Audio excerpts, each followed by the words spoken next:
மட்டக்களப்பு மாவட்ட பாராளுமன்ற உறுப்பினர் எம்எல்ஏ ஹிஸ்புல்லா அவர்களிடத்தில் பிமல் ரட்நாயக் அவர்களை சந்தித்து பேசினேன். அதேபோன்று அனர்த்த முகாமைத்துவ ஸ்கை தமிழின் செய்தி அறிக்கை. ஸ்கை தமிழ் நேயர்கள் அனைவருக்கும் அஸ்ஸலாமு அலைக்கும் வரஹ்மத்துல்லாஹி வபரகாத்துஹு. வணக்கம். மட்டக்களப்பு மாவட்டத்திலே தொடர்ச்சியாக ஏற்பட்டிருக்கின்ற வெள்ள அனர்த்தங்கள் தொடர்பாக மட்டக்களப்பு மாவட்ட பாராளுமன்ற உறுப்பினர் எம்எல்ஏ ஹிஸ்புல்லா அவர்களிடத்தில் நாங்கள் கேட்டறிந்த பல விடயங்களை இப்பொழுது நேயர்களுக்காக தருகின்றோம். குறிப்பாக கிழக்கு மாகாணம் நாடளாவிய ரீதியிலே பொதுவாக இடம்பெற்று கொண்டிருக்கின்ற கால்நிலை மாற்றத்தின் காரணமாக பல்வேறு பகுதிகள் வெள்ள அனர்த்தத்தினால் பாதிக்கப்பட்டிருக்கிறது. அந்த அடிப்படையில் குறிப்பாக மட்டக்களப்பு மாவட்டத்திலே அதிகளவான பகுதியில் பாதிக்கப்பட்டிருக்கின்றன. இந்த பாதிப்புகள் தொடர்பாகவும் மக்களுடைய நிலைமைகள் தொடர்பாகவும் எங்களுடைய மட்டக்களப்பு மாவட்ட பாராளுமன்ற உறுப்பினர் மதிப்புக்குரிய எம்எல்ஏ ஹிஸ்புல்லா அவர்களை நாங்கள் இப்பொழுது நேர்காணல் செய்கின்றோம். அஸ்ஸலாமு அலைக்கும் சார். இஸ்லாம் வரஹ்மத்துல்லாஹ். தற்போது காலநிலை மாற்றத்தினால் மட்டக்களப்பு மாவட்டத்தை பொறுத்தவரை அதிகளவான மக்கள் பாதிக்கப்பட்டிருக்கின்றார்கள்.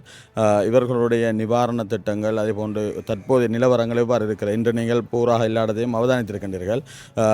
ஆளுநரோடும் கலந்துரையாடல் செய்திருக்கின்றீர்கள். தற்போது என்ன நிலவரத்தில் இருக்கிறது? அரசாங்க பக்கத்திலிருந்து எந்த அளவிலான நிவாரணங்கள் மக்களுக்கு கிடைக்கக்கூடிய சாத்தியங்கள் இருக்கிறது? குறிப்பாக அரச சுற்றுநிறுவனங்களுக்கு அமைவாக தேவையான நடவடிக்கைகளை மேற்கொள்வதாக அரசாங்க உத்தியோகத்தர்கள் தெரிவிக்கின்றார்கள்.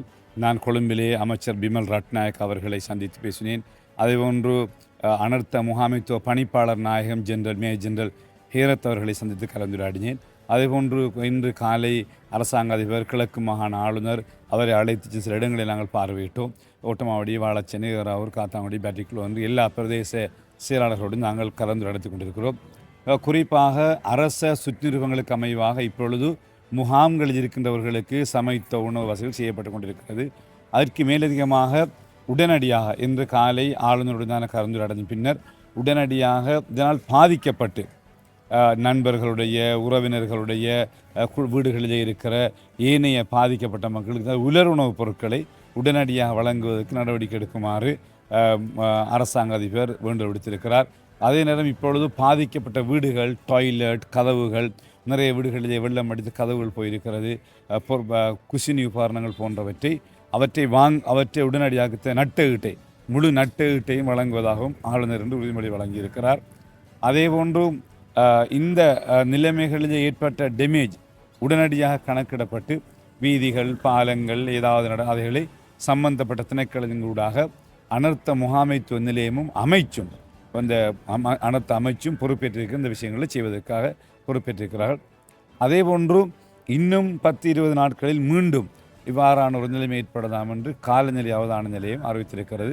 அது தொடர்பில் நாங்கள் இப்பொழுது பேசிக்கொண்டிருக்கிறோம். ஆகவே இதைவிட மோசமான அல்லது 2-3 அப்படி வரக்கூடிய ஒரு நிலைமை இருக்கிறது என்கின்ற சூழ்நிலைகளும் சொல்லப்பட்டிருக்கிறது. ஆகவே நான் நினைக்கின்ற திங்கள் செவ்வாயில் நாங்கள் கொழும்பிலே பாராளுமன்றத்திலே தொடர்பிலே அமைச்சரோடு தேவைப்படி ஜனாதிபதியோடும் நாங்கள் கலந்துரையாடி அரசாங்கத்தினுடைய முழு ஒத்துழைப்பையும் இதற்கு பெற்றுக்கொள்வதற்கு நாங்கள் நடவடிக்கை எடுப்போம். ஜஸாக்குமுல்லாஹ் ஹைர். குறிப்பாக இந்த கள நிலவரங்கள் தொடர்பாக அனைத்து பாதிக்கப்பட்ட பிரதேசங்களும் நேரடியாக களவிஜயம் செய்து எங்களுடைய மதிப்புக்குரிய பாராளுமன்ற உறுப்பினர் எம்எல்ஏ ஹிஸ்புல்லா அவர்கள் அது தொடர்பான பல்வேறு தகவல் வழங்கியிருந்தார்கள். உங்களுக்கும் மனமார்ந்த நன்றிகளை தெரிவித்துக் கொள்கின்றோம். ஜஸாக்குமுல்லாஹ் ஹைர். தேங்க்யூ.